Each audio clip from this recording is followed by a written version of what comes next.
Good morning. Happy Friday. It's Mother's Day weekend coming up. So do something nice for your mom.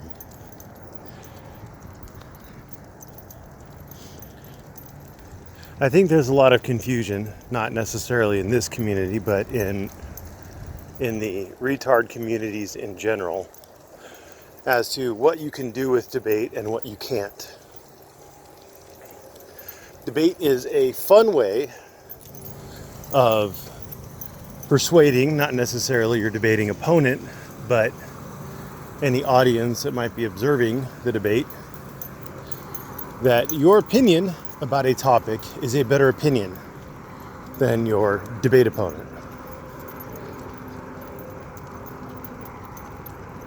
You don't get to the truth through debate.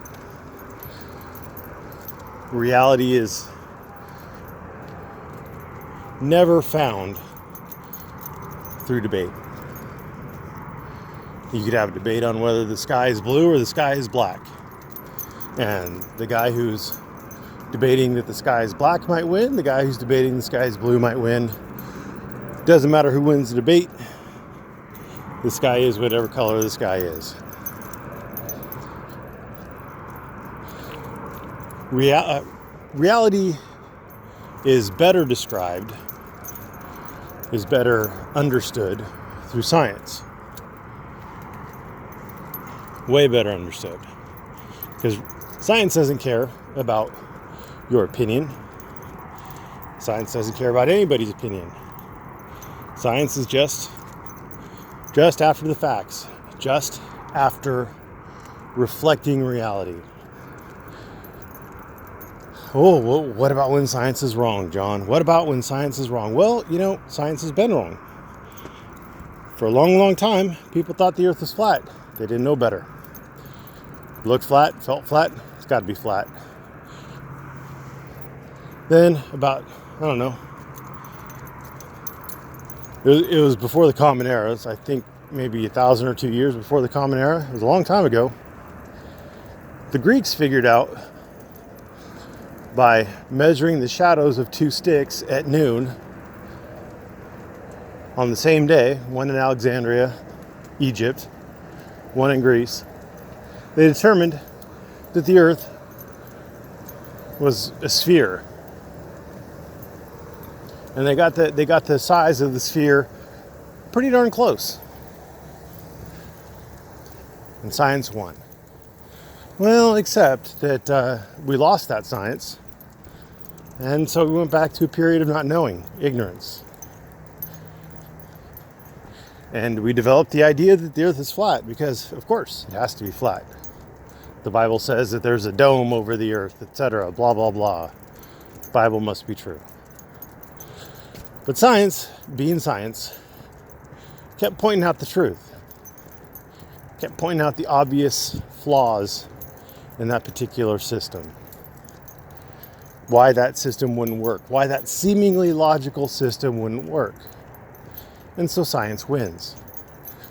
Now, everybody understands the earth is round. We understand why you can fly around the world. We have flights going all around the world all the time. We have satellites orbiting the world. GPS works because the earth is an oblate spheroid. And no amount of debate is going to change that.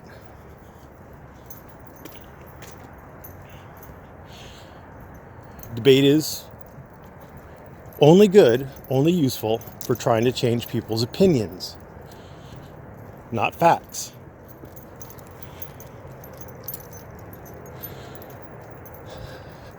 And the ability to hold a debate is only as good as the person you're debating with. If the person you're debating with can't understand the terms used, if they're incapable of grasping certain things, then you can't debate with them because they'll just reset every time. Debate isn't a real good tool for teaching people either.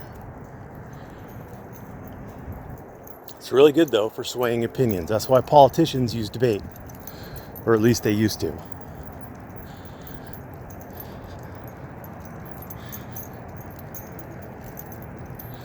So my point is that there is no point in debating the efficacy of vaccines because there is scientific literature on it that explains it. We have the details. We know how many people died around the same time as they received a vaccine. We know the differences between, and this is what these fucking anti-vaxxers can't figure out, we know the differences between flu vaccines, measles vaccines, and smallpox vaccines. Science can explain why a smallpox vaccine will take care of you for life, a measles vaccine will take care of you for years, generally speaking, and a flu shot, a flu vaccine, may or may not be effective at all.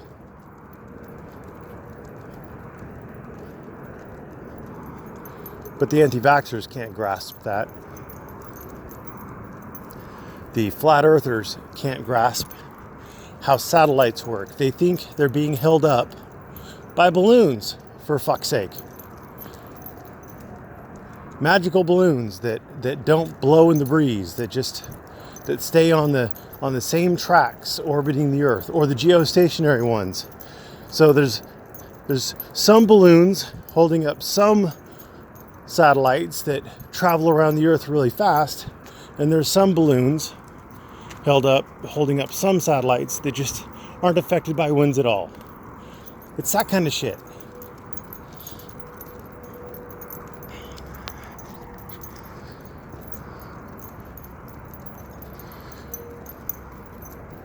I have a anti-vaxxer who's just desperate to be right about vaccines being bad. Her arguments boil down to three things. I'm going to summarize them for you. Number one, vaccines aren't 100% effective. Congratulations, we agree on that. Number two, vaccines aren't 100% safe. Congratulations, we agree on that. Number three, she believes fetuses are used, but it's not. It's cell lines that are cultured that originally started off in fetuses from the late 60s. They're not fetuses, they're cell lines, but she thinks fetuses are used in creating them, and they weren't. They were used in actually developing them. They're not used in creating them. Anyway, so we agree on all those things.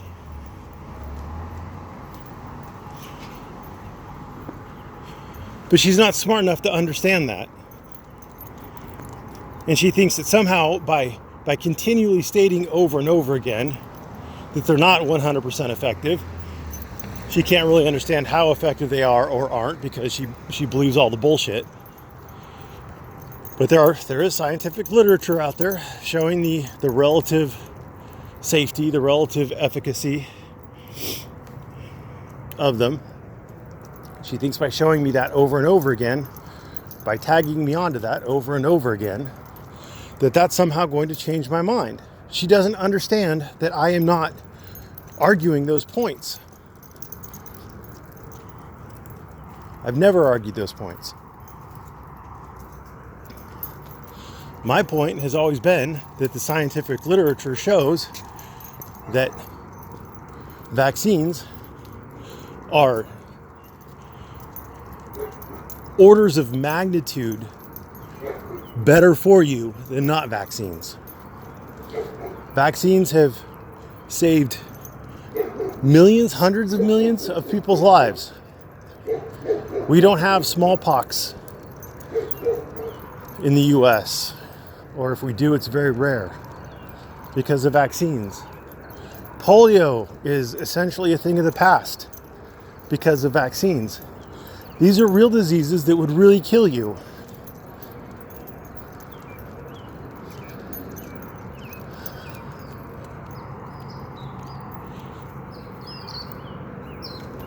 So, I remember people used to make the argument about about seat belts.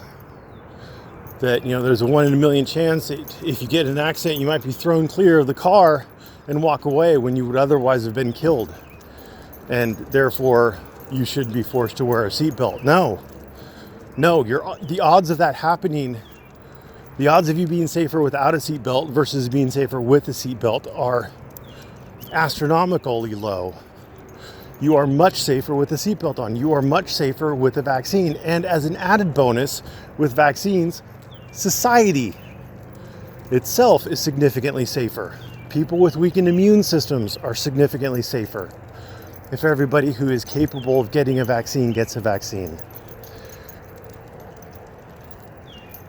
Anyway, I've rambled on enough. I think everybody's had a chance to poop. Thanks for watching. Have a great day.